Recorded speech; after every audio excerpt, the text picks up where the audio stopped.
हर बम गूंजे चारों धाम। भोले बाबा के नगरी जावो, गंगा जल लेके चढ़ावो।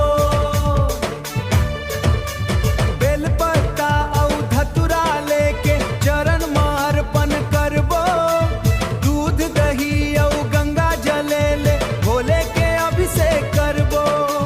मन के हर एक इच्छा ला बाबा ले आज कहावो। जय शिव शंकर जय त्रिपुरारी।